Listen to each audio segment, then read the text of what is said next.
No, I don't see it. There we are. Hey, We're live.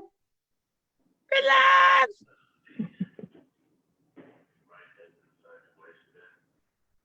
I just waited for it to process. All right. Hi, ladies. Happy Thursday. Hey. Hi. So we're back. We made it another Thursday. What a difference a week makes. Woo-hoo. Wow. Last week Yes. we were still waiting for the final results, and now we have a new president-elect and vice president-elect. And I think we're just all breathing just a little bit easier this week. A whole lot easier. Yeah. So that is a blessing. But So are we yet really? Because he's making it easy. no, Wasn't going to though. no, we'll just keep praying.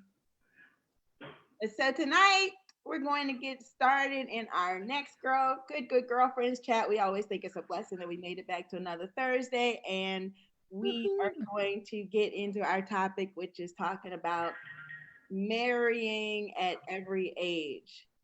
And I have now made this public so you all can share it on your Facebook pages.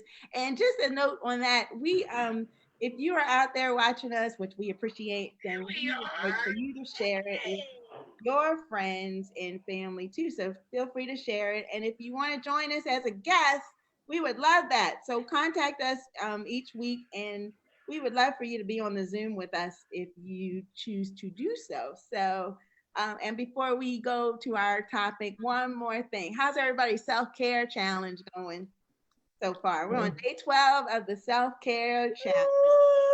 Woo, woo. Great. Great. So, can I give my disclosure now about my self-care challenge? Yes. Jeanette, you didn't hear this part. This is pre. So tonight I said, well, you know what's going to be part of my self-care? I am not putting on makeup. I am not putting on makeup tonight for this Good Girlfriends, because, you know, with Good Girlfriends, sometimes you don't put on makeup and come out when you're sitting around the living room chatting. Well, then I went to my bathroom. I said, oh, no, those eyes, no, nobody can see. I was like, okay, I knew I was going to put on some lipstick. So the only thing I didn't do is put on my lashes. So here I am. But that was part of my self-care, is that I didn't want to do all of that. Like, it was just, I just needed to not do that tonight. Good. And I think self-care could be the opposite of that too. I had a girlfriend who was saying, oh, my hair, I got gray hair, but I don't want to dye it. I said, if dyeing your hair makes you feel fabulous, dye your hair. Do Absolutely. it. However, whatever it takes for you to feel like I'm fabulous. And if today it was the makeup, but tomorrow you're like, I'm fabulous with no makeup, do it how you want to do it. Yep. That's how I see it. Absolutely. Yeah. Well, I've been really good about my self-care challenge. I'm decluttering, or actually I agreed. I said that I was going to get rid of at least one item every day that I didn't need, and I have stuck to it. So I'm very happy that Jeanette suggested that we start this self-care challenge. So how about you, Jeanette? That's funny.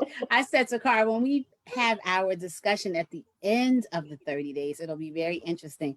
My self-care challenge is a mosh posh of things. Carr is like, no, you need to commit to one thing, Jeanette. I'm like, all right, I'm moving a little slow, y'all.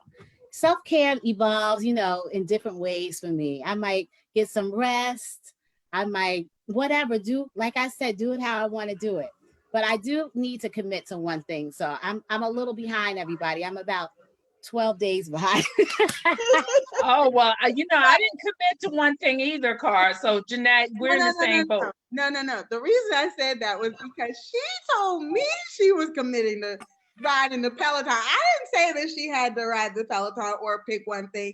When we started this, I said what I was going to do. And I said, what are you going to do? She goes, I think I'm going to ride my Peloton every day. I was like, oh, okay, that's good. Then she went to a hodgepodge. She moved over. I was like, well, today for self-care, I slept in. So have you ridden the Peloton at all? So I have ridden the Peloton. You mean since we've been in these this challenge, or 12 you days. mean Just, period? 12 the, days. just in the 12 days, Jeanette. Just 12 days, Jeanette. I'm 12 days behind. But you know what? I'm 11 because when we get off this call, my self-care is going to start. I'm going to be on that Peloton. I might even send y'all a picture of me on the Peloton. Look, and then, I mean, Bay is on the Peloton. Bay joined Bay Peloton. That's Beyonce. So that should Listen, give you motivation. the work and the sweat on that Peloton, they ain't giving me no motivation. I look at it, I'm like, I'll see you tomorrow, Peloton. But anyway, we encourage everybody out there. Anybody else want to share about their self-care before we move on? I've just been doing a hodgepodge of things too. It's just whatever, I guess, whatever puts me in the mood. But what I have found is that I have to be purposeful about it. I really do have to think about it. And I'm trying to work until I get to a point where it's just something that is organic and it's natural.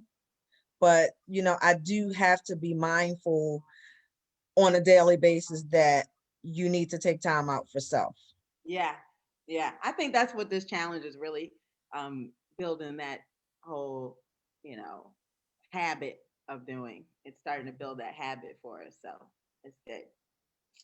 Well, mine's not a daily one, but at least once a week, I want to unplug from my phone because I respond to everybody, be it personal, professional, business, work, family, and I feel like I always have to answer them and stuff. And so at least yesterday was a holiday and I didn't touch the work computer, which is rare for me. And I just kind of chilled. Plus it was rainy, so, That's good. All right. Well, we didn't really introduce ourselves, but we could do that, I guess, real quick before we jump in. I'm Cara Dunston, and I'll let everybody else introduce themselves. Juanita, you want to introduce yourself? Yes. Juanita Tubman. I don't know what else you want to know, but That's it. Regina Clay. Lisa. Lisa Marner. And I'm Jeanette. Jeanette. Hi, everyone. Thank you for coming back and being with us this week as you join in our virtual living room. And we have some good girlfriend chat. As I say every week, please know that we don't profess to be experts. We're just sharing and loving on each other and hoping that you get something out of our conversation. And as good girlfriends often do, get something out of conversations with each other. So welcome. Thank you. And so tonight's topic is marrying at every age. Woohoo! So we came upon this topic last week. I don't even remember how we came upon the topic, but we found just in our own little circle right here that we all had very different experiences, and some were somewhat similar as far as when we got married, the age we were, and how many times we've been married. But I'll just start. I got engaged on my 35th birthday and got married I guess 9 months later. The following summer, I got engaged in September and got married the following July. And I can truly say that I would not have been ready to get married anytime sooner. I would never even thought I was really the marrying kind, or really had no intentions of getting married for a long time. I would say it changed probably closer to 34, and only because I had been dating Andre and saw possibly that would be someone who I would want to spend the rest of my life with. But I can say that before that, I definitely would not have been ready to get married in a younger age. So I'll leave it at that, and then we can just come back to the conversation after everyone has shared. Ooh, look, everybody, come on, Lisa, because I'm I'm not ready to jump in yet. I don't think. So no, yeah, I was just thinking because Cara just said, she, I guess up until she met Andre, just didn't even think about seeing herself married. especially I guess younger than 35. And I guess for me, I know at some point, as I was growing up, I always knew that I wanted to be married. I really didn't think about age. And then I guess when I went to college and I met my first husband, I didn't even think anything about, what, am I ready to be married? I just thought it was just this natural progression. We dated all through college, and then we graduated, and then it was like, okay, so what's next? I guess that's just something that you do. You get married. That's what you're supposed to do. If you love someone, you get married. I don't even think at that time that I really even thought about the marriage. It may have been more about the wedding. Now that I'm able to reflect back on it. But I think then I wasn't even really thinking. I was 4? I was 24. So I really wasn't even thinking. I was thinking long term, but not thinking long term, like about the rest of my life, and what marriage really entails, and really thinking about the work. So it didn't last. But I think everything happens for a reason. My ex-husband and I, we have a beautiful son, Jordan. Awesome godson, my awesome godson. He's awesome. We are friends to this day. But I think it was difficult, and I think it was a learning experience, which actually prepared me for my second marriage. So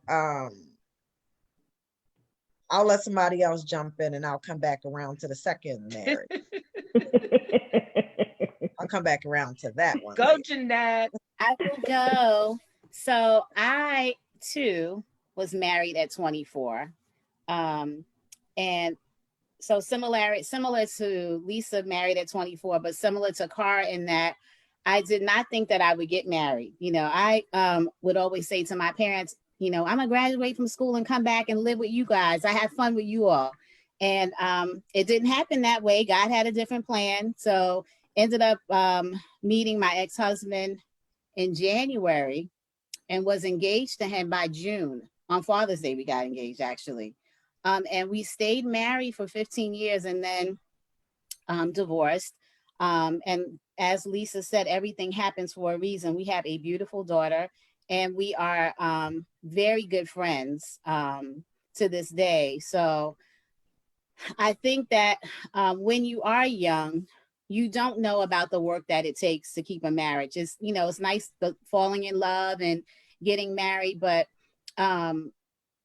people, I think that we don't do enough to prepare married couples, right, for the work that really it entails to keep it together. My parents were married for 45 years, I believe, up until my father died. And they stayed together. My mother will say to this day that my father was her best friend. But she and I have talked since, I've been divorced about, what it took to keep the family together. But we didn't have that discussion prior to. And I think that would have been quite helpful. And I could say more, but I'll let somebody else jump in. Well, I guess I'm the triple of the first time around, but I was 27. And growing up in a household with both my parents, and my parents are now have been married 52 years. I always knew I was going to get married, but I thought I was going to have a whole bunch of kids and everything. I got one beautiful daughter from my first marriage, and it wasn't me. It was him not ready yet, I believe. And men mature a little slower than we do. And I also thought that because his parents to this day are now still alive in their 80s and still married, and my parents, and I was like, oh, we've got this great foundation. We've got these great role models. And what happened? And so, yeah. I'll tell my part 2 later too. Okay, so here I am holding up the rear. So I am the multiple marriage girl. And so I got married young, I got married a little bit older, and I got married a little bit older. So anyway, I think that both what everybody said about in terms of get young, like 24, 20, I think I was like 22 actually. Um, the long term, understanding the long term, and also being able to, I was infatuated with the idea of marriage. My Yes. first husband and I, like, people were like, oh my gosh, y'all are like, you know, the couple of the year, blah, blah, blah, blah, blah. And his parents were married. My parents were both married. We didn't know divorce in our family. But I know that I was not ready and not looking at the long term. And I agree with Jeanette.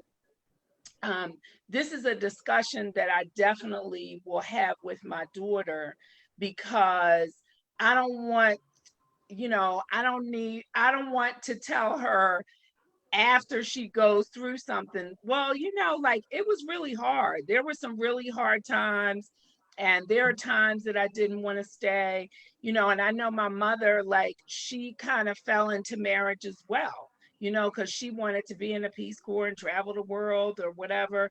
And she married my father, who was politically involved and politically in his job. So he traveled a lot. And I think that, and then she had me, and then she had my brothers 5 years later.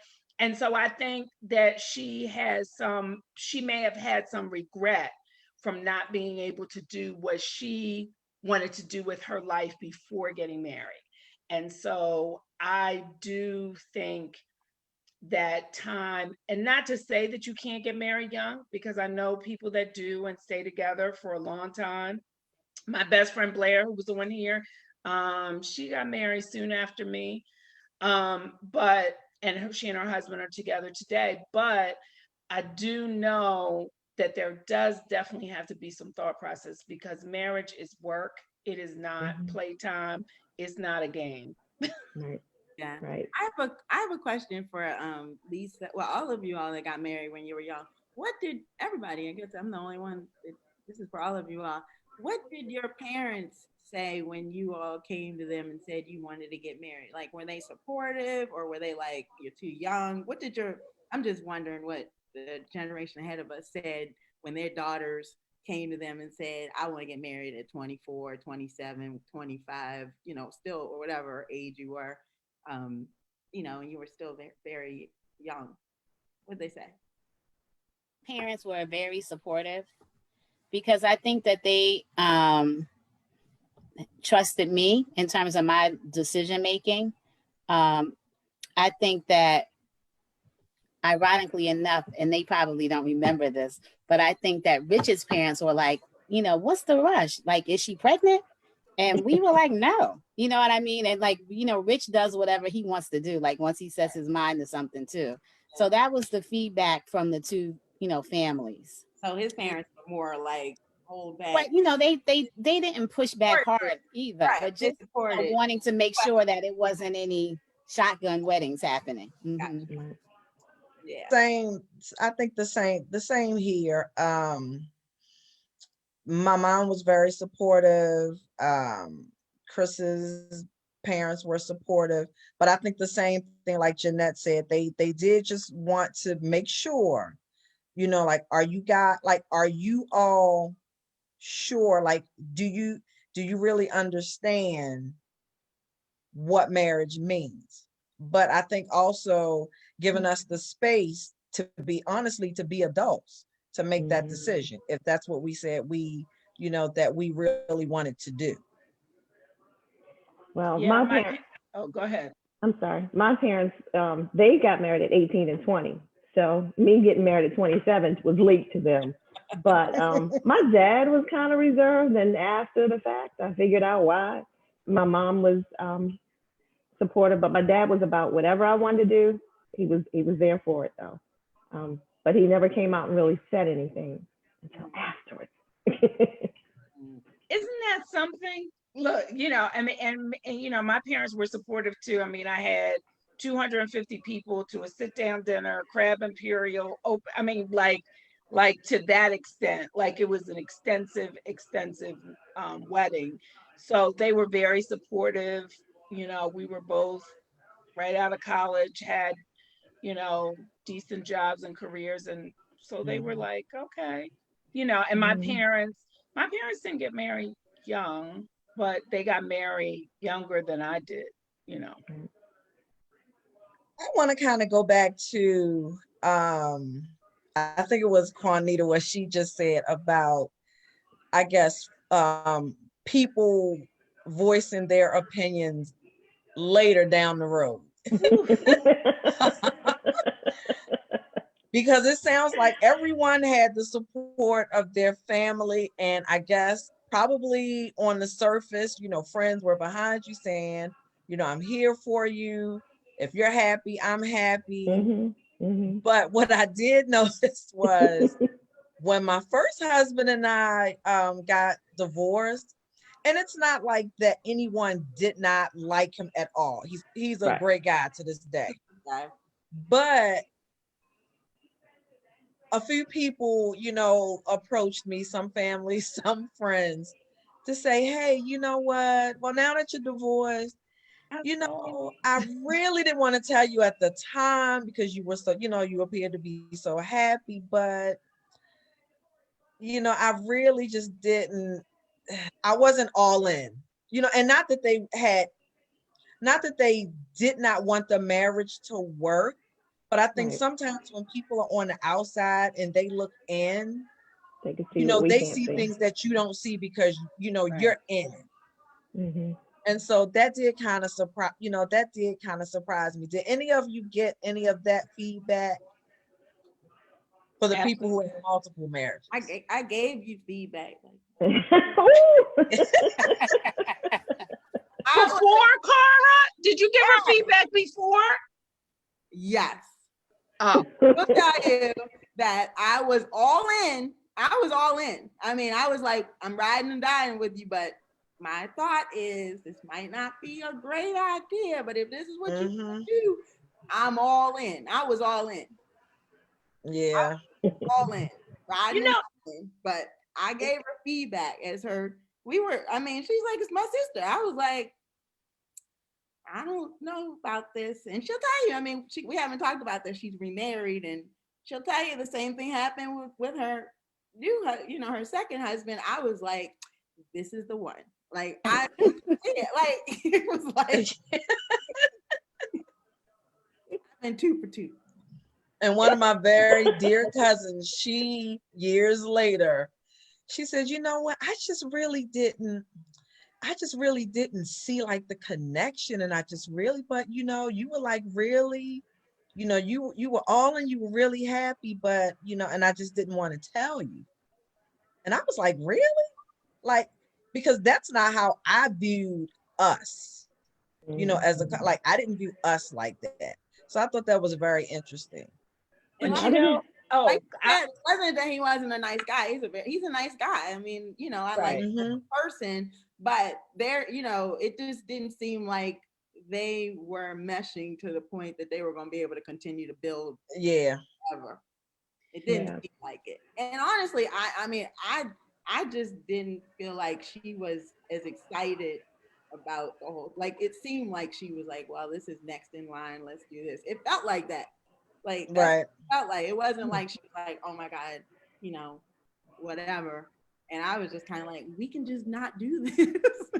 Right. You know what I think sometimes though is I think Lisa, as you said, like people may have wanted to say it, and you know, people, not everybody's a Cara that's going to say I'm all in, but I don't know if that's really, you know, because Mm-hmm. sometimes people feel like they're spoiling your joy, or they're Mhm. trying, or if you're in it, you're like, oh, she just don't want I to don't see want me. me to.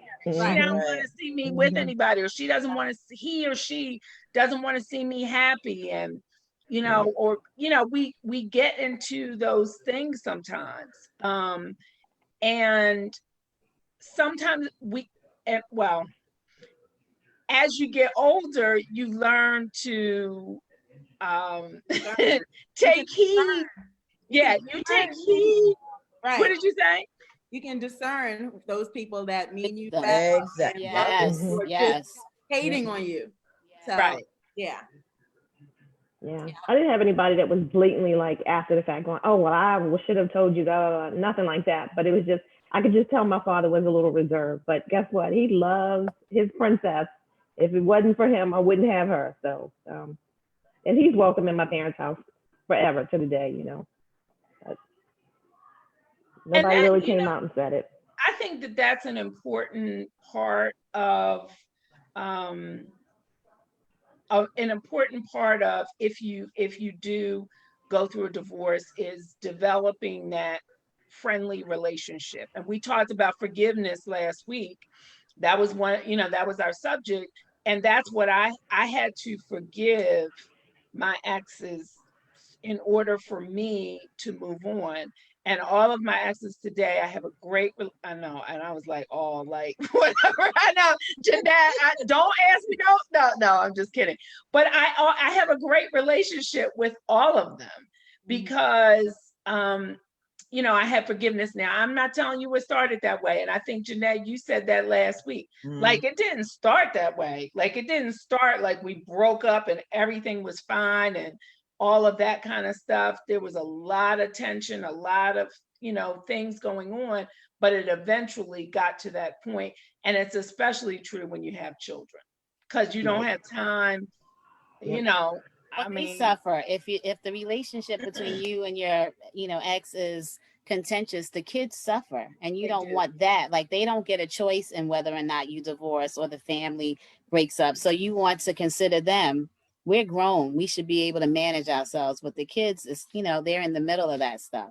So I think for Rich and I, it was a maturity thing. I really do. I think that both of us, because I'm not gonna, in a marriage, it takes two. So I will just say that both of us had some maturing to do. And with regards to the having conversation or knowing about the work, that would have been helpful to guide us along the way.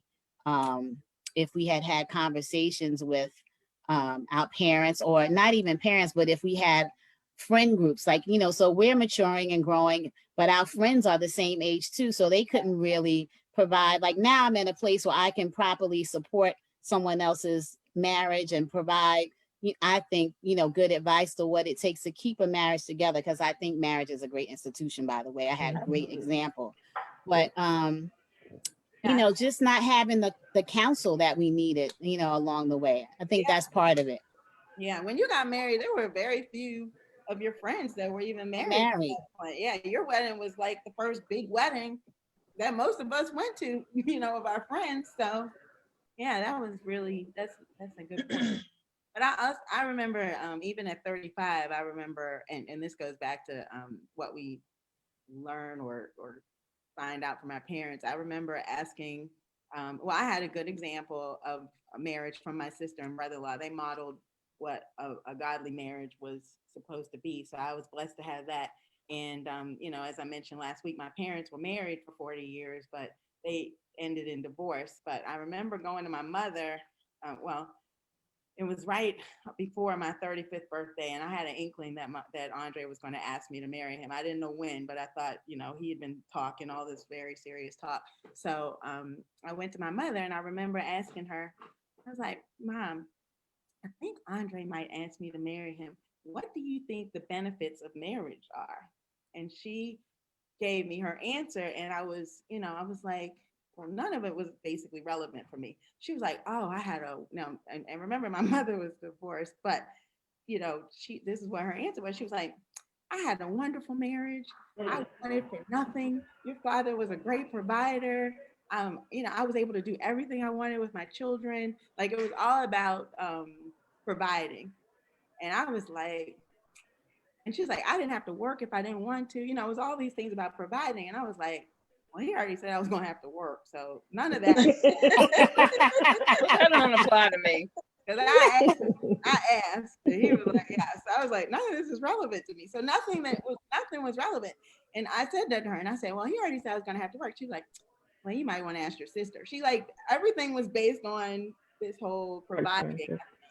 And then I went to my sister and I asked her the same question, and she said, all I can tell you is that there are certain blessings that God has in store for you that you will only get as a couple. I still didn't really Wow. understand what that meant, but I was like, at least it sounded more like something I could live off of, something that, you know, I could hold on to and something to think about.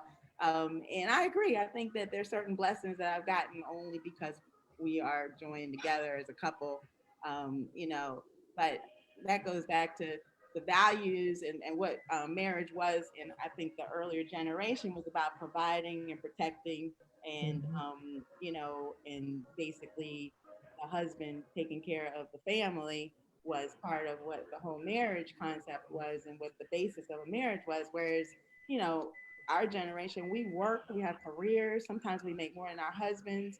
So we, you know, there's a different circumstance in our relationships of possibly who the breadwinner is or what, you know, how decisions are made. And don't get me wrong, my mother made all the decisions in our house.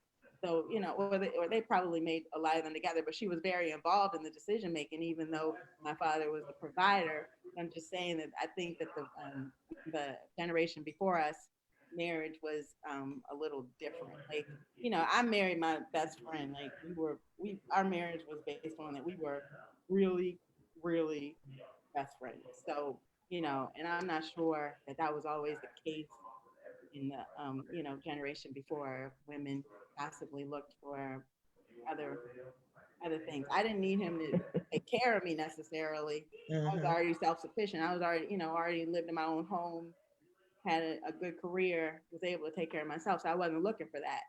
And I think more for me, it was more of the companionship, the love.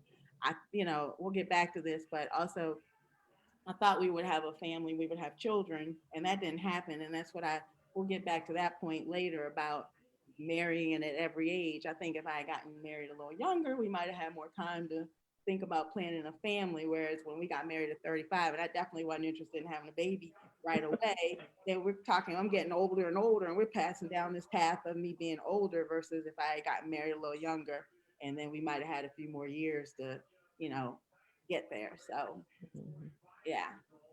So do you think that, I guess when you were thinking, you know, I think Andre is the one, were you thinking, I guess, going into the marriage like that you should be marrying, quote, your best friend?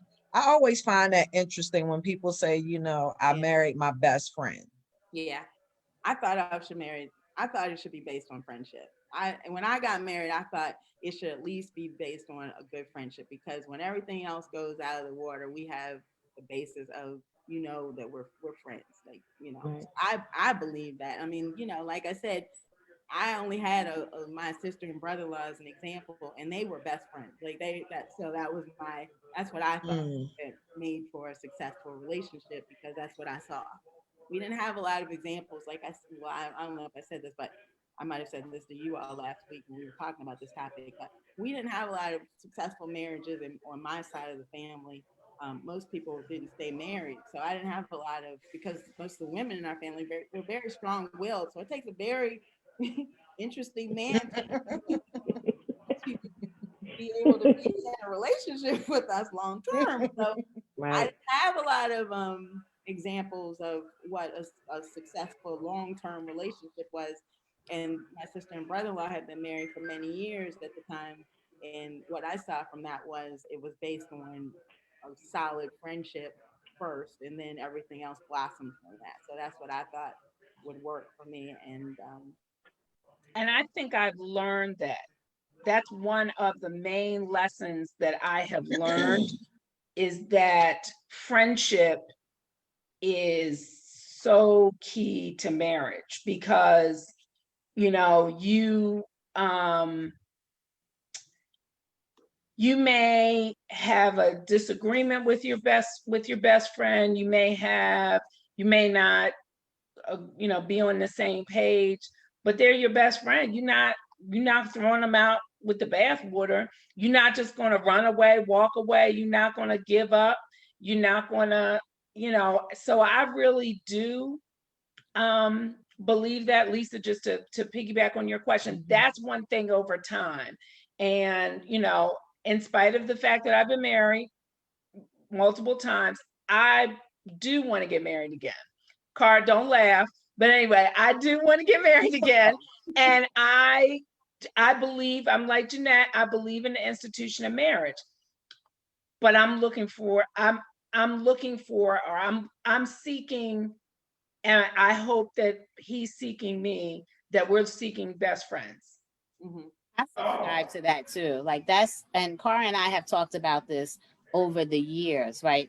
If there was a love language and friendship was the love language, then that would be mine, because that's my area of comfort. That was the model that I saw. My father made my mother laugh every day, even when he wasn't trying to, And so to me, that's what I knew relationships were supposed to be: joy, fun.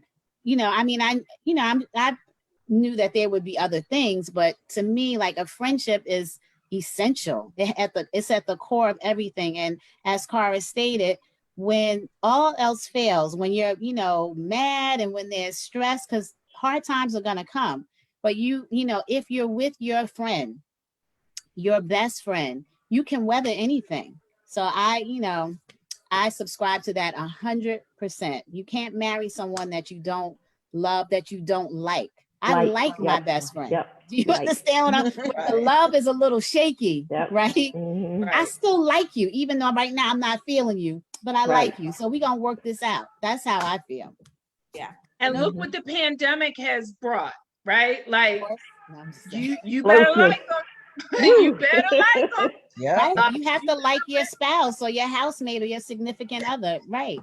You gotta like them, because you've been up in the camp with them, for what is this? We're March, and we're week 36.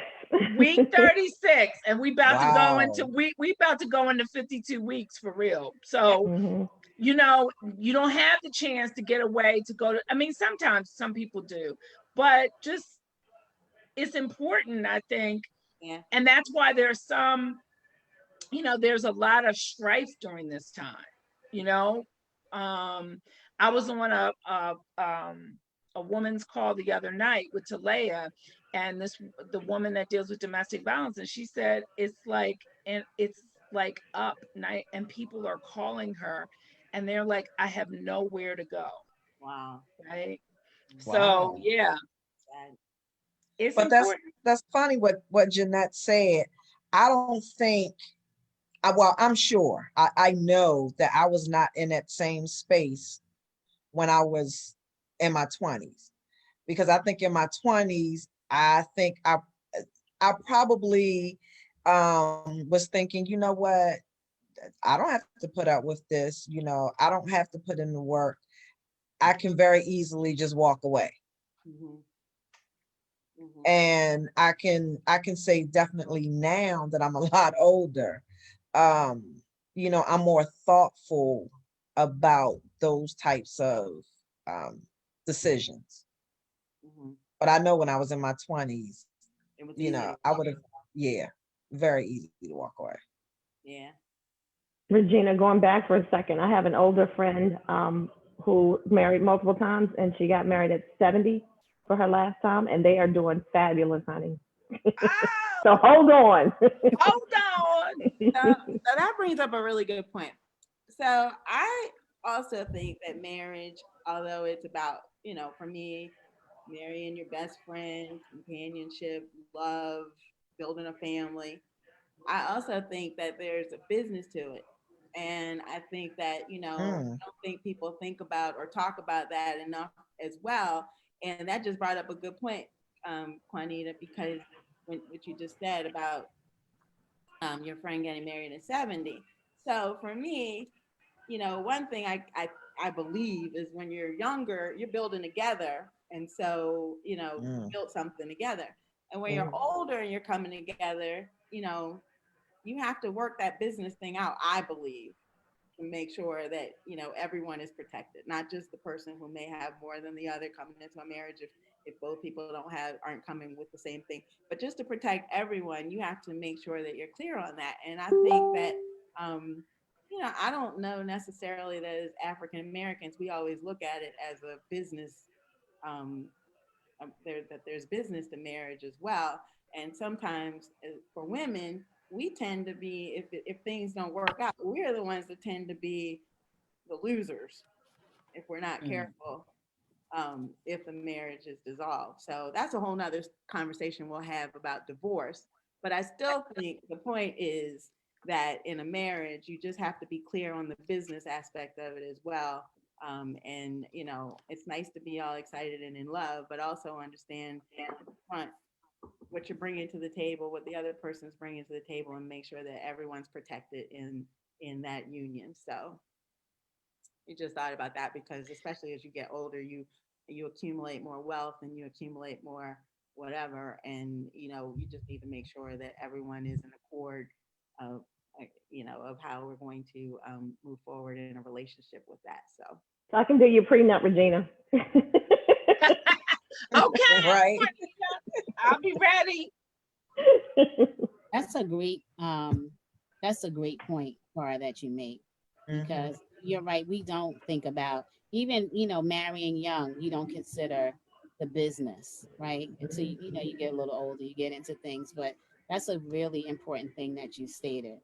And I hope it's a blessing to somebody that might be listening who's about to get married. That's a little older. Yeah. But I think sometimes also it may be seen as, I guess, a negative. Yeah, honestly, as a negative, because I think, one or, it typically, it probably would be the woman thinking, why would you even, especially if a man brought it up, right. Thinking, do you think I'm going into this because you have more than I do, or because I want to somehow take something from you? Or are you thinking that the marriage is not going to last? Like, why are we even having this conversation? Why are you looking at the end, right? Yeah, exactly. Why are we even having this conversation if we, if we are about to, say these vows that we're going to be together forever, then why are we even having this conversation? Right, but I think that's why you need to have it before you get married. That Right, because it's settled up front. We are all clear on, I'm not trying to take advantage of you. You're not trying to take advantage of me, but let's be clear on that. Whatever, I believe in having things in writing, taken care of by Juanita. And then it's clear, everything's straight. You don't have to worry about it. Move on with your life and build from there. But I just think that, African Americans, I think, tend to have this issue more than other races. Yeah, because they'll do it in a heartbeat. Right, they do it in a heartbeat, but we always look at it like someone's trying to take advantage of us or think we're trying to take advantage of them when it's not. And we need to, make it clear that part of marriage is business. So and I also think what Lisa said too, I think a lot of people don't do it because they're like, well, you're creating the end of it. And it's not, you know what I mean? Like when I do my prenup, you know what I mean? It's like I'm creating an atmosphere that it's going to end. And that's not really what it is at all. No. You know what I mean? It's just business, right? And different ways to handle it. Like when you're young, both of you come with nothing. You're building together. Exactly. So if we're building together, that's one thing. Exactly. But it depends on at what point you come together. And I just think, and however as you get older, part of it too is as you get older and you may be merging families. So it's more when you have children, even other dynamics, right? Right. Then you have to protect, your children. Yeah. And this isn't even a matter of you all staying together. You can stay together till death do you part, but after death, then you need to make sure that your legacy is taken care of. So that's why it's still important that no matter what, you still need to have things in order prior to. And these are all my opinions. I mean, that's what we do on this show. We give our own opinions. So tell me, I would like to know about marriage counseling and how many of you went to marriage counseling, because You mean premarital? premarital counseling. Yeah, because many people may have gone to marital counseling while in the marriage, but premarital counseling. I We did. did. I did. Yeah, Yeah. we did. Yeah, Reverend Reed did our premarital counseling, Regina, and Andre and I had multiple sessions with him, and it was really interesting. I mean, honestly, the first session we had, he asked us, he was taking us through some interview questions, and I remember he was asking questions and Andre was answering them, and I realized I didn't even know a lot of stuff. I'm like, I'm going to marry this guy, and the answers he was giving, I was looking at him like, nuh-uh, and he was like, yeah. I'm like, oh, I mean, it was really enlightening. But the one thing I remember Reverend Reed saying to this day was, when I get to heaven, I can't wait to ask God about the mystery of marriage. Like he said that. And I was like, wow. Mm. Like even the pastors, like it's a mystery. Like he's like the mystery of marriage. That's what he kept talking about. And I was like, wow. So yeah. But yeah, we had premarital counseling. I thought it was very helpful, to be honest with you. And he talked about a lot of those things. How are you going to handle your finances? What are you thinking about this? Yeah. You I know, and know that's he did. important. That was important. So we talked about a lot of that before we got married. So we knew how we were going to handle everything moving forward into our at least first year of marriage.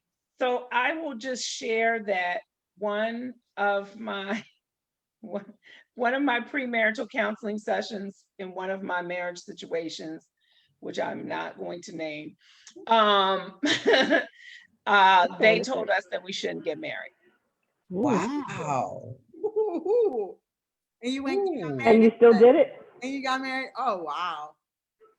They told Wow. us, and we stopped going to counseling. It's like Not we, He's but like, you we're know, done. but my ex was like, we're not going to this counselor anymore. I was like, Wow. oh, okay. But yeah, I mean, she basically said, you two don't need to get married. And I will tell you the things that she said. I mean, and the reason I remember it, because things that she said were very true. wow. They were very Mm. true. So that goes Wow. back to even the friends or what somebody else sees Yeah. and what somebody else, premarital counseling. And, I'm a minister and I marry people, and I tell people I can't marry you unless we have some counseling sessions together. Cause, but even in that, some people take premarital counseling as, oh, this is just what we have to do in order to get Yep. married. They don't take it as Check the the box. work, the pre-work to make the marriage work. I would agree with that. I think at the young tender age of 23, when we were going through, premarital, that it was just Yeah, Check the like box. it was just a checkbox, right? Yep.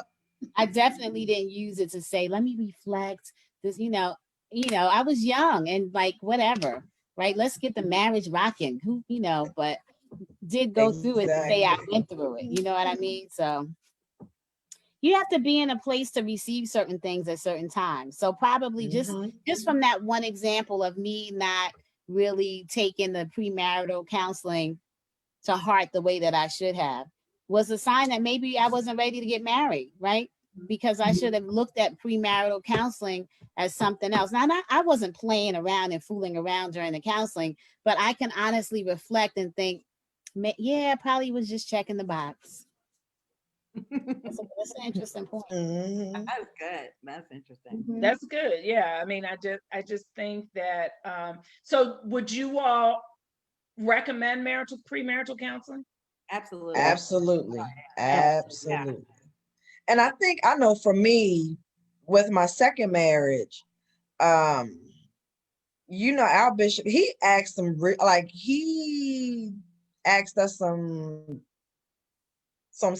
deep questions. I mean, that really, and I felt like sometimes I just felt kind of like I was put on the spot, like, hey, like, wait a minute, not that I was checking boxes off like Jeanette was talking about, but at the same time, it was like, whoa, this is getting a little too deep. Like I thought you were just kind of like trying to just kind of like, stroke us along and just, helping us just mesh. But like you are really like making us think about some things.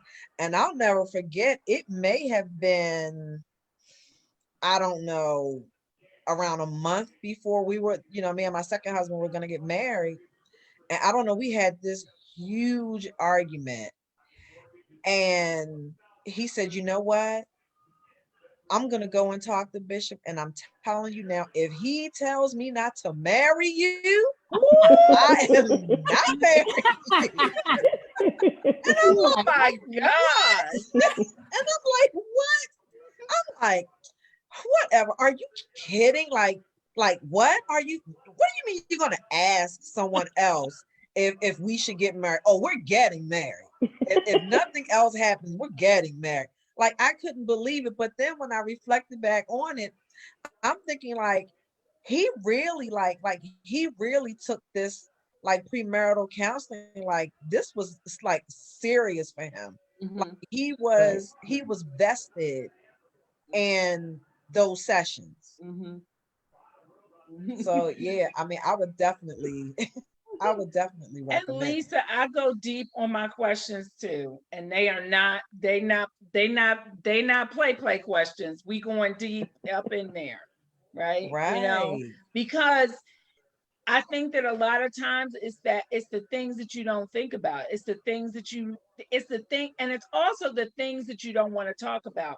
I thought it was Mhm. interesting, Cara, what you said about when you and Andre went to counseling, and he said something that you were like, really? I didn't really know that. And I was watching This Is Us last night, and they, or the other night, and that happened on the show. And I was kind of like, yep, see, there's stuff that you don't know, Yeah. deep stuff, like deep internal stuff that somebody has been dealing with, and something that they can do can trigger that deep internal thing inside of you.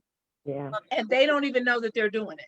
Well, the crazy part is this wasn't even deep. This was just basic stuff. And I was like, I thought I knew him. And it was basic stuff. I was like Reverend Reed basically asked, or Bishop Reed asked some of our, jobs. So I thought I knew, when I met Andre, he was working at Channel 13 News. So I figured his life started at Channel 13 News because that's what I met him.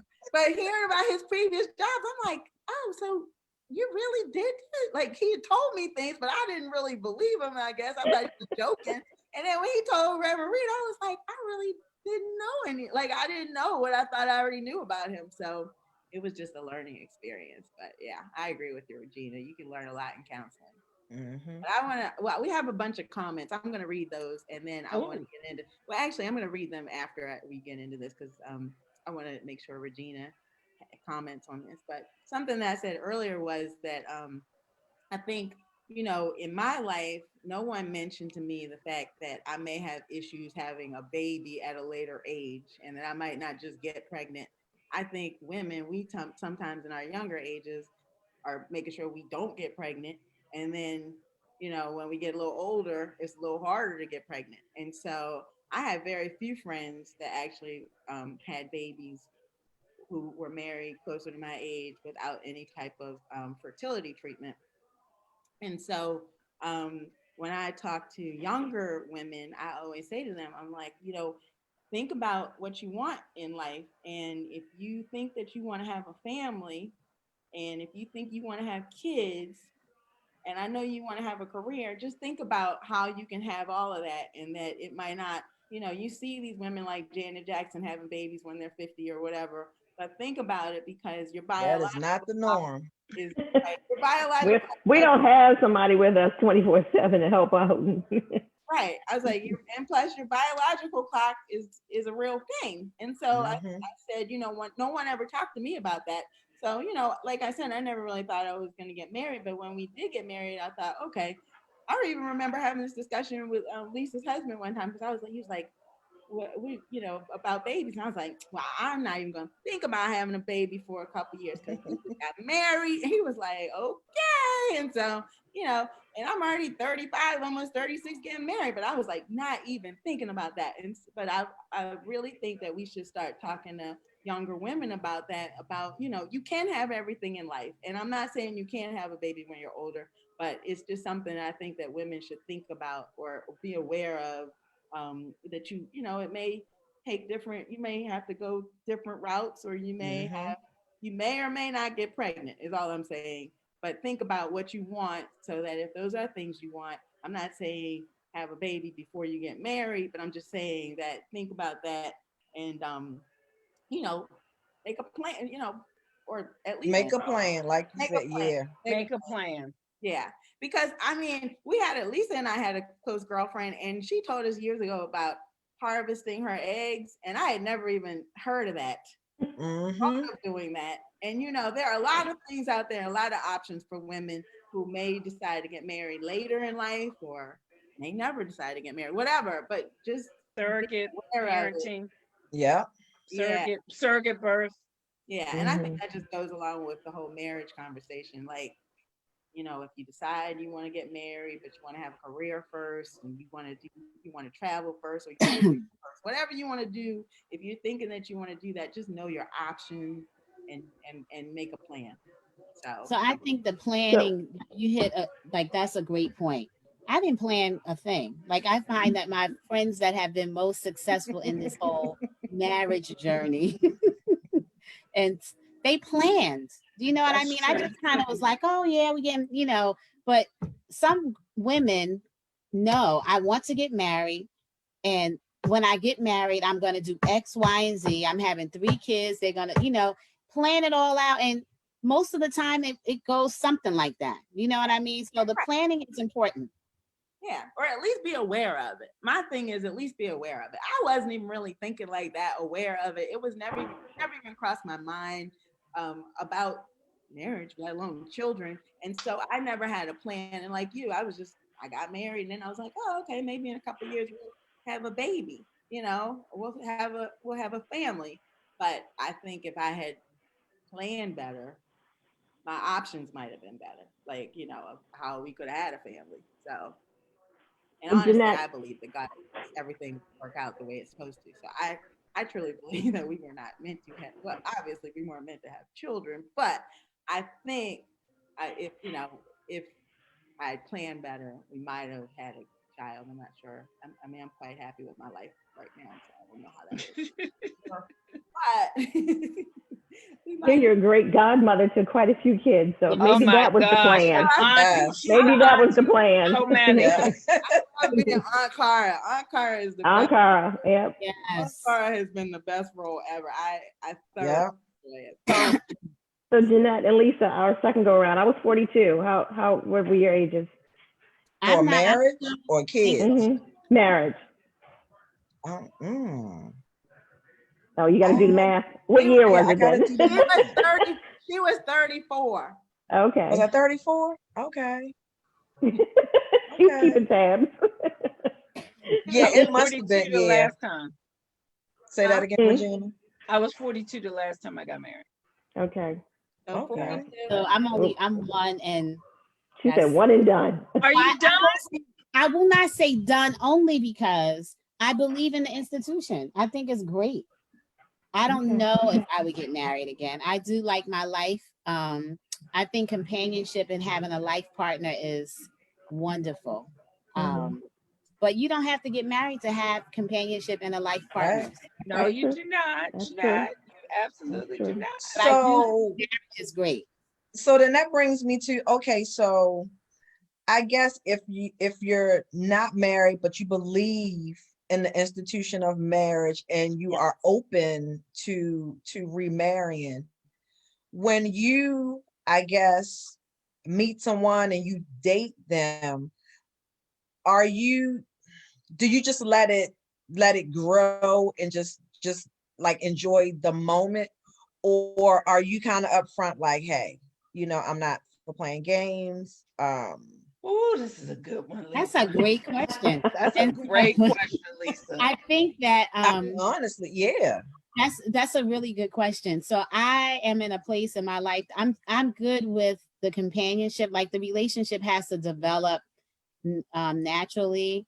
Because I need to know too, like if we can be friends, if I like you. And so I guess it just depends. Like if I fall in love with you, then that might be something else. I might say, like, what are we doing? But I'm not looking for a husband. Now I joke around and say that, like I need a husband, but I'm not really some women are looking for that. I'm not. Right. Yeah. And we haven't even talked about that. Like I do know Great that question, though, there are Lisa. women who really want to be married. They may even be our age and they've never been married and they really want to be married. And I think part of the thing I always say is married women really don't tell you about marriage because you probably would never do it, right? Exactly. Amen. Exactly. So and Exactly. but I do recognize that there are, that they are looking for that, and I wish that for them if that's what they want. And I just believe that you can really get married at any age. You can find that person at any age. Just because you are older than your 20s or 30s doesn't mean that you're not going to find your life partner at a later time. I think that it still can happen at any age for the first time and be a success. Yeah, Juanita, I just had a girlfriend of mine that just got married for the first time at 60. Yeah. First And time. first time. Okay. First time. Yeah. And her wedding was gorgeous. When she told me the story of how she met her husband and all of that, he's a widow. I just had chills because she knew that he was the one for her. And she just knew that. And she got married for the first time at 60. And her mother died. She and her mother were like the best of friends, and her mother died a year before. And she really thought that she was going to be by herself.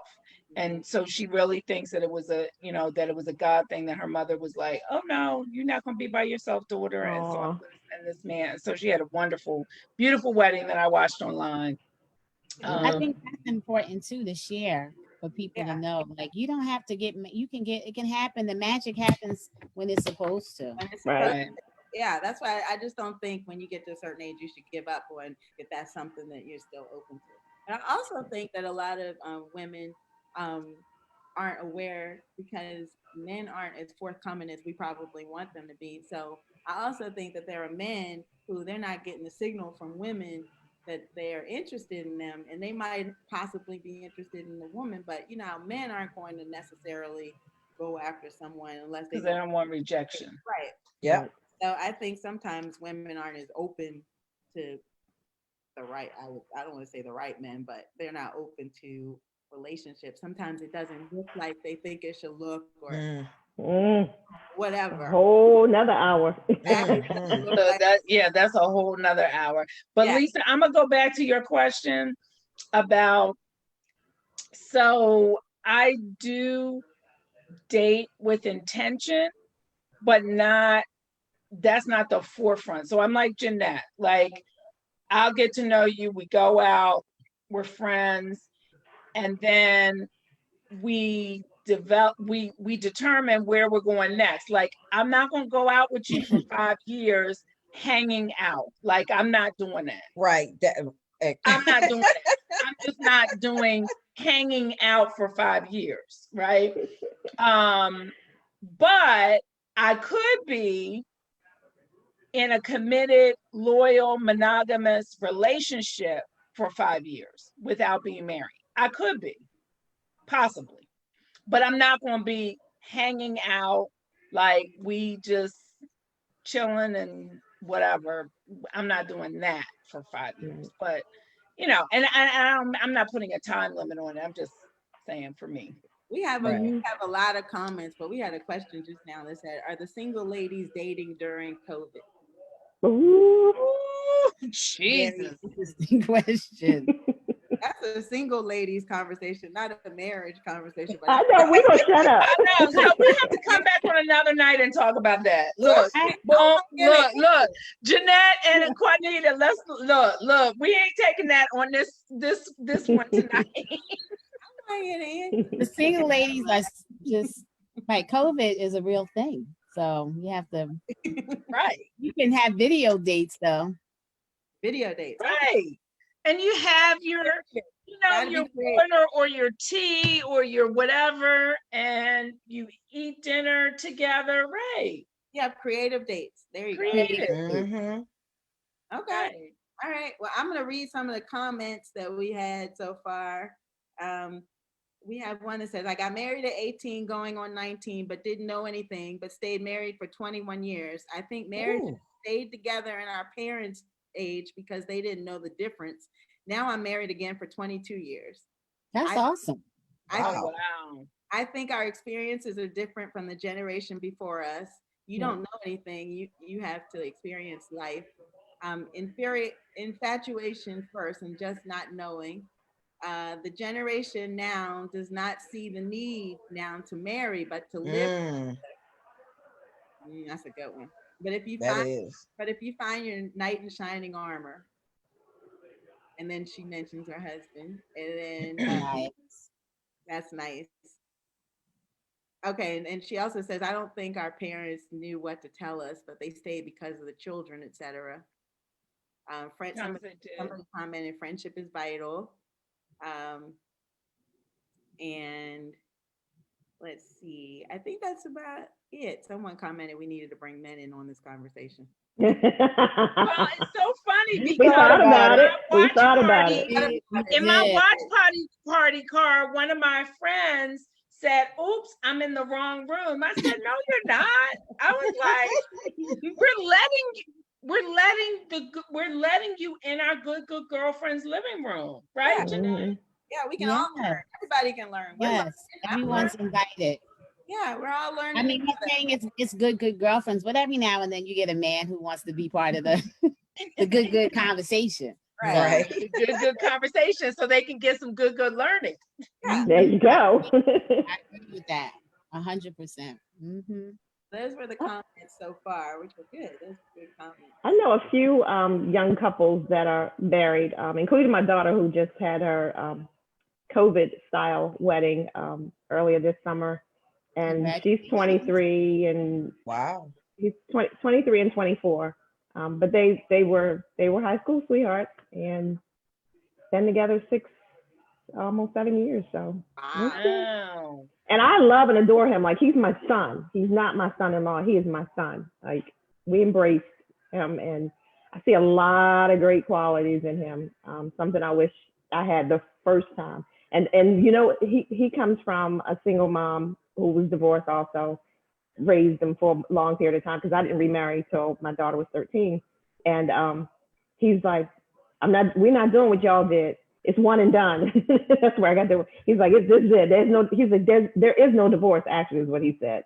So, and I've even watched them have a disagreement and work through it.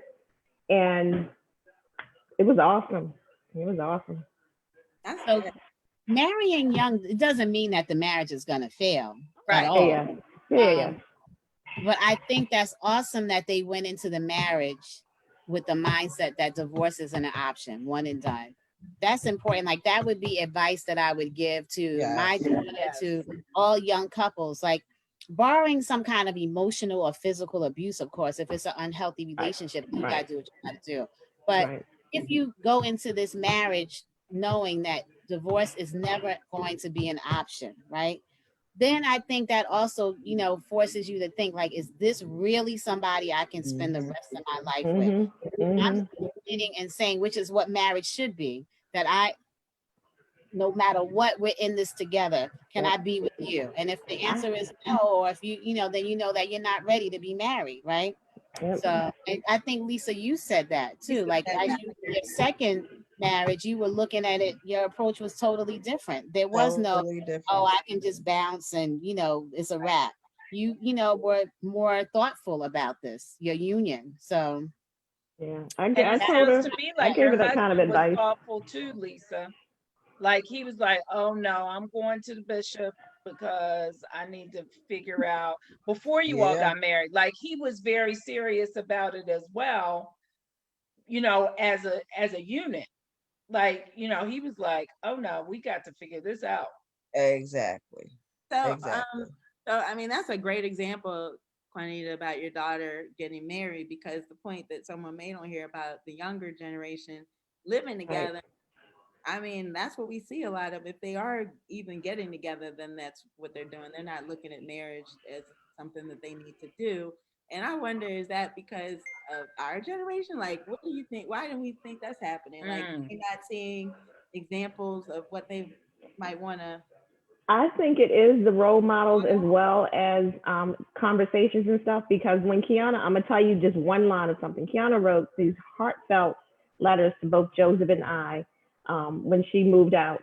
And one line in her letter to Joseph, who I am still married to, said, going on 10 years, said, "Thank you for showing me what a real man and a husband is supposed to look like." That's beautiful. So that's only one line of a 2-page tearjerker that she wrote. Wow. So they're watching. she knew, she saw the lessons as well as listening and talking, and yeah. Yeah.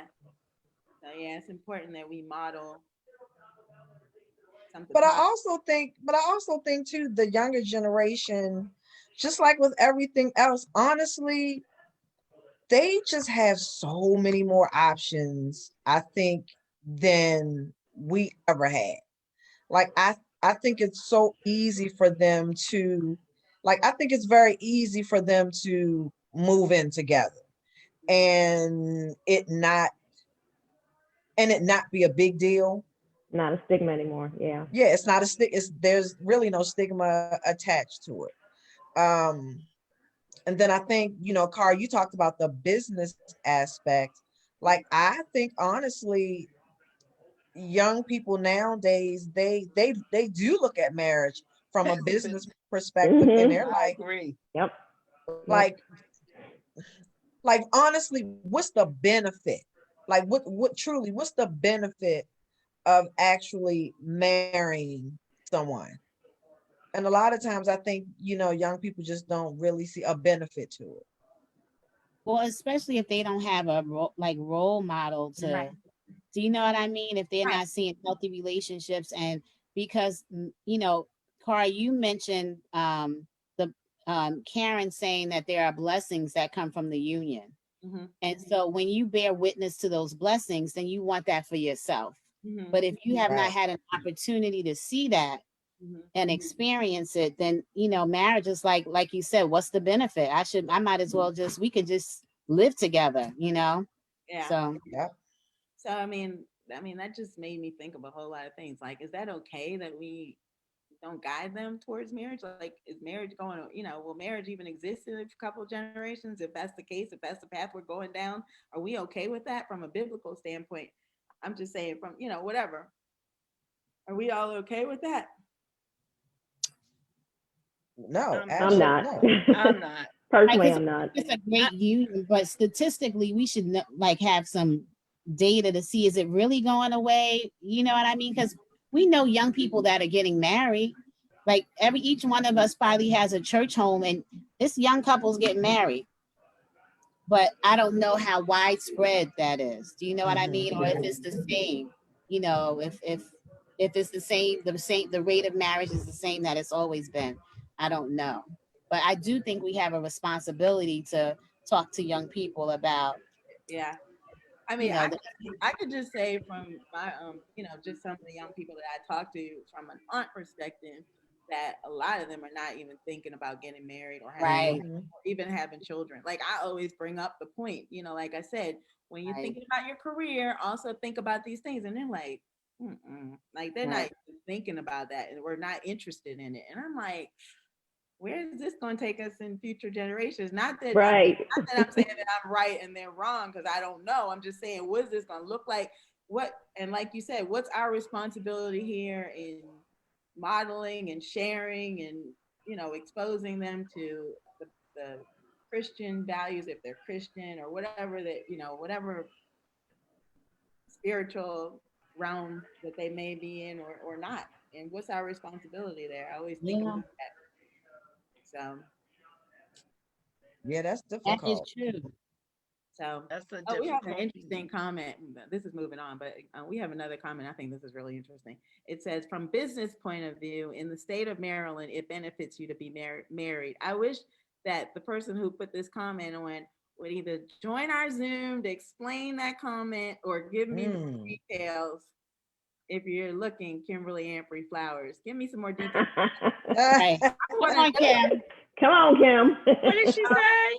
She said, I do believe there's a federal tax benefit to being married also. Okay. We need to know this. We need an accountant or somebody to tell us that information. Like, that's the kind of stuff we need to know. Like, there's a benefit to being married, a financial benefit on top of everything else. So Right. good information. Thank you for sharing that. We'll have to research that. I'm gonna research that and see what. Yeah. Yeah, that's a good one. So interesting. I do think that we have a responsibility, to your initial question, to our young people, to just, make sure that they understand that marriage can be a great thing. So I'm representing my role. All righty. Well, that's cute. I like it. Corky has one that says hubby. Oh, I like that's it. nice. Oh, isn't that cute? Very So what about someone mentioned earlier about blended families? Ooh, that is another whole week. we have to do a whole show on blended families. And You you did just say we were going to do a whole show on it. Look, Huh? you our guests again. That's perfect. Yeah, because blended families, that's a whole process. Yeah. That's good. Yeah, that's a whole process. And what we talked about in terms of the business aspect of it, because I also, see too many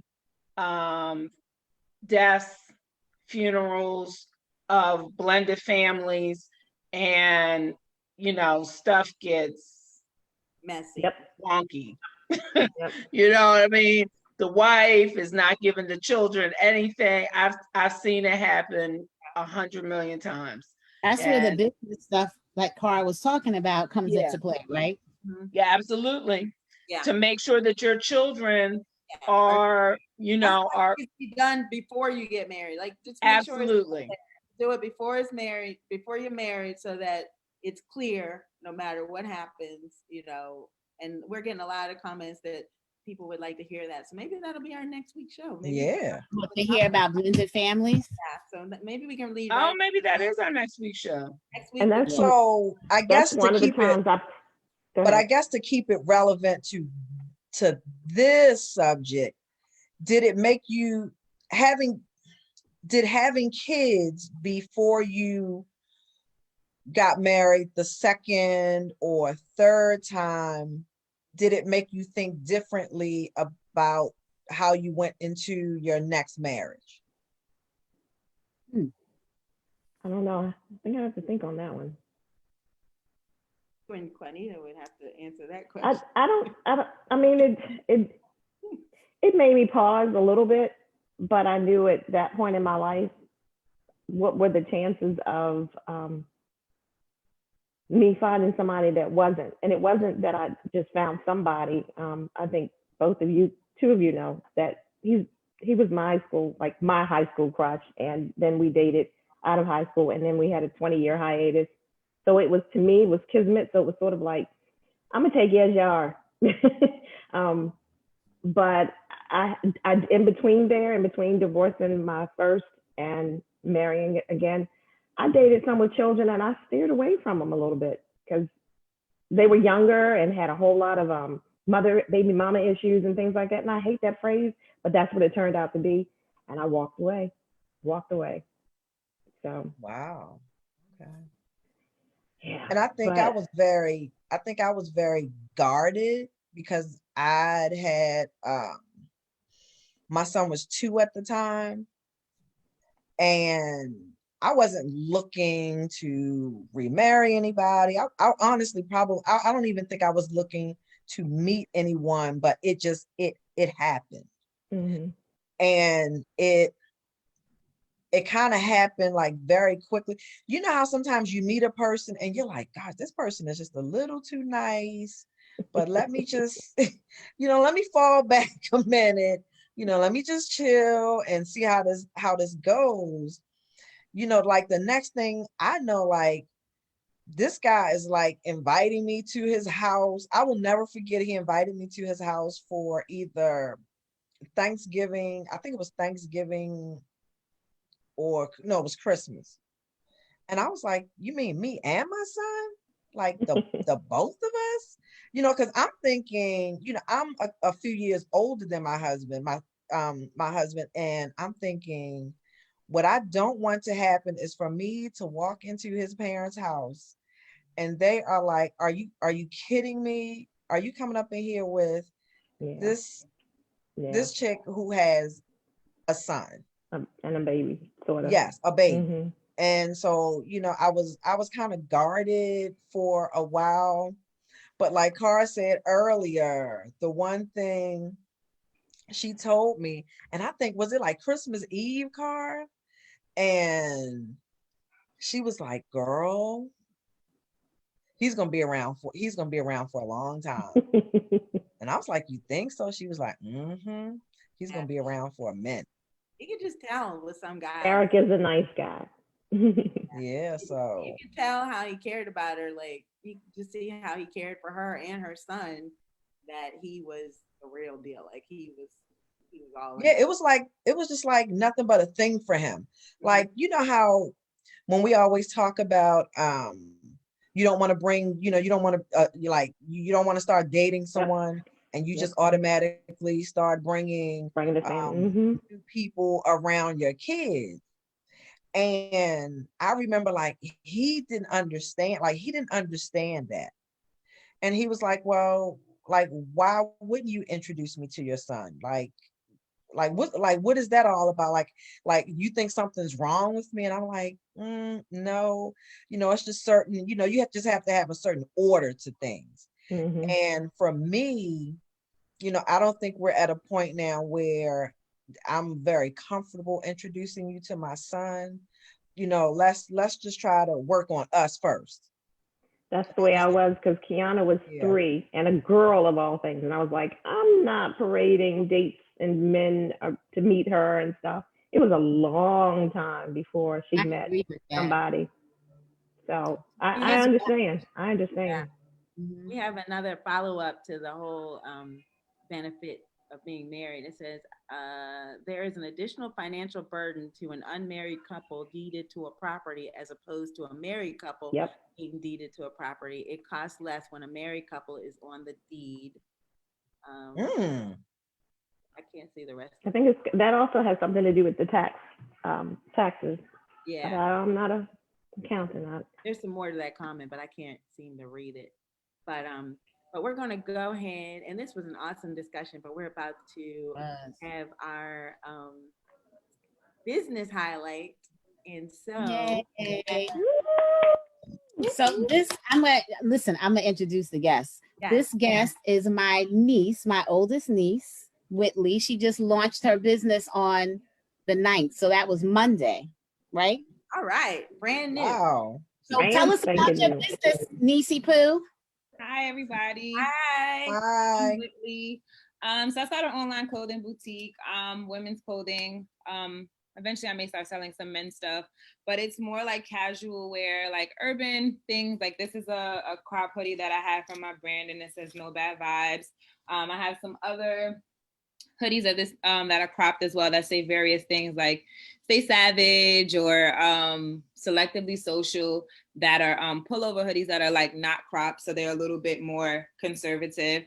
I have cargo pants. Like I think of my brand kind of it has a little bit of everything for everyone. Like I have sweatpants, I have high-waisted jeans. Like I can't wear regular jeans, so I like high-waisted jeans. I feel like they're flattering for everybody. So I have like high-waisted jeans. I have mom jeans, which are the new fad right now, which are like, more, but they're high-waisted, so they're super cute. Like they're loose, but they're like flattering for all bodies. And like I said, they're high-waisted. That's my my go-to for me. It makes everything look, that much better. And like I said, sweatsuits, things that I wear, things that most people wear often, and some things that other people wear not so often. So What's the name of your business? What's the name of yes, tell the name of your It's business. called West 143. The website is www.west143.com. So I'm just starting out. I love my website. The pictures are gonna change a little bit as the brand grows and the brand changes. But yeah, so I'm just starting out trying to figure out the direction that I'm going with things. And I was trying to perfect it, but I realized waiting for perfection, I was never gonna start. So that's what we did. We jumped in. We jumping, just jumping. and you got to learn as you go. So Yeah. actually, right before I got on this Zoom with you guys, I was just, my next door neighbor is actually like she does like influence marketing, like professionally, as well as her being like a micro influencer. So we sat down and had a whole conversation of like my brand strategy, what I'm gonna do, like trying to grow my own personal brand as well as my professional brand. And like, I don't want to become an influencer, but like so that I can have an influence. So like I have some tasks and just like trying to really plan it out. And recently I lost my job. So like this is like really turning into, it's a fearful thing, but it's really like I'm trying to decide if I'm gonna lean into it or if I'm not going. So I guess I'm trying not to half step it. It's like I'm trying to lean into it and be faithful that this is gonna work out. But realizing that social media is a lot more than just posting. Like it's a real business and it's like it's a lot to it. So just trying to figure out the whole like marketing, the whole like plan of it and brand strategy. And because I said like I was waiting for perfection, I didn't have a real plan. I'm really kind of like treading water right now and praying that I don't sink. So as the weeks and months go on, like in the new year, like I'm gonna come up with a whole new strategy, 3, 6, 9-month plan, like really be business orientated. So I'm going to stop you there and say that I am very proud, yes, that you have launched this brand and that it hasn't been, you had a business plan and you had a vision and you worked it. Yeah. And so you're a lot further than most people, right? Yeah. And the example that you're setting, she has a 9-year-old, my great niece. And, the day she launched the brand, I said to her daughter, aren't you proud of your mother? She's a boss. She's working for herself. She's created this for herself and for you. And her daughter said, yeah, yes. So you should be very proud of yourself. I think the job, that you were going to was a means to an end. This is your thing. This is your. And I mean, even if I went and got a new job in the new year, like that's still how I kind of feel about it. Like it's still like a means to an end. So I'm really gonna lean into it and figure it out. And then the beautiful thing is that I can always get a job. Yeah. If you need to. If you need well, to. Congratulations. I'm planning on buying something, but I need to know what sizes do you go up to? Buy something. I don't know if it's gonna have to be a gift for somebody else or if I'm gonna be able to wear it. But what sizes do you have? The high-waisted jeans, the high-waisted skinny jeans go all the way up to a 15, and they have like super stretch. Like so, normally like in those type of things. Like juniors? Wait a minute. No. I was thinking the same thing. So I'm gonna tell you. So I wear in like women's clothes. I wear waist-wise. Like I'm like this is why I don't wear jeans because. Like to get them over my thighs, like I have to wear like a 30, 31, but they don't fit my waist because my waist is like a 20 something. So, so that size, so with these high-waisted jeans, like I normally wear like, I would say like a 7 or a 9, depending on the jeans, but these I can get into a 5. Like that's how much stretch they have in it. So my friend ordered a size 13 and she's like a 12, 14. Mm-hmm. And then the 15 is equivalent to like plus size. Yeah, it's a plus, like it would be like, yeah, like if you were like a 14 or whatever, but it's also depending if you like those like fitted type of clothing, but it has like super really good stretch and it comes up above your belly button. So they are really high-waisted. And then the mom jeans that I have, they actually have Lycra in it too. So they do have stretch and those go up to they may only go up to a 9. And I think I had a 9 in those, so. And then what about the sweatshirts and stuff? What about they go up to a large, but they're men's shirts, like they're unisex. So like this is the size small that I have on. Wow. Like this. So like like the large is so right, like a men's large. Yeah, they're unisex sweatshirts. Like they're gilded. So like they have, and I have crew necks that are not cropped necks. So you can fit, anybody can fit them in. Like my breasts are 30, 60, 34D. So like and I have a small one. So and then like the sweatsuits go up to a size large. They're like fitted like skinny leg and they have a zipper on it. I have some cargo pants that go up to a size large and they're like regular size cargo pants, so like they fit. But if you have any questions, like if you go onto my site and have any questions, like there's an email, you can email me and ask me about like how things fit, and I'm happy to answer any questions. And then if somebody wears like legging sets, like I do have that, and the ones that I have, they go up to a large, but they have like really good stretch. Like I wear a size small in them, and if they had an extra small, like I could wear extra small, like they're not see through or anything like that. So. All right, I'm excited. All right, we're gonna put your information in. So you said we can reach you. We can reach the site at west143.com, right? Yes, ma'am. Okay. And what about Instagram? Because I thought I saw you on Instagram. What's the? It is. So my business Instagram is W.EST143, and my personal Instagram is come_with WHIT_me. Okay.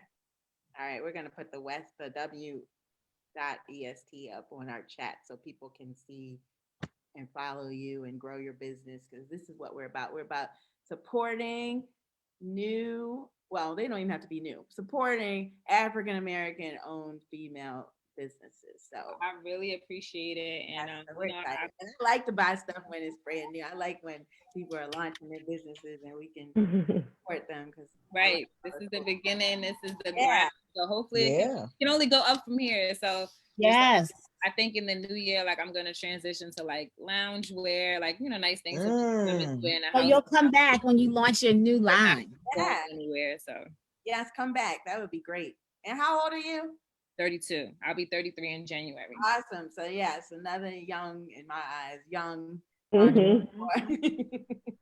Yep. That's awesome. We're all proud of you and we're all rooting for you. So just thank you. I really appreciate it. We're gonna share and this thank out. you for having me. Thank you for coming. And you can stay on with us. We were talking about marriage, but I think we're finished with this. I'm happy to listen. I mean, I'm currently in therapy and trying to apparently I'm working on having healthy relationships because I do want to get married one day. So like working on there's a young one. I do. I mean, yeah, like I'm glad that I didn't get married when I was young. I mean, not that I had the option to, but I would never have wanted to be married in my 20s. Like by the time you're 50, you with somebody for 25 years. Like yeah, and look how that turned out. But some people want that. No, that's funny. Women on here that got married around the same time, they married again a second time. So it's all good. Every experience is a learning experience. If you start dating, you too could be married again. But I digress. Listen, we're on Facebook. Don't put my business out on Facebook. Well, she's available, guys. Oh God. But yeah, so you have my car. I'm getting older now, so I do want to get, married, hopefully by 35, and maybe I'll have another. I'm not really pressed to have another baby. Like if it happens, it happens. If not, I'm great with that too. But if I get married, I would have another child. But yeah, hopefully by 35. So I have 3 years to find someone. For him to find you. He looking for me. He's out there. He is looking for you, like you said. And we didn't even talk about that, how the man, or biblically, I think the man, is that even biblical? Because Regina's not on the call anymore, but I would like to know the biblical sense of a man finds a wife. Yeah. Mm-hmm. A man finds a wife. A good thing.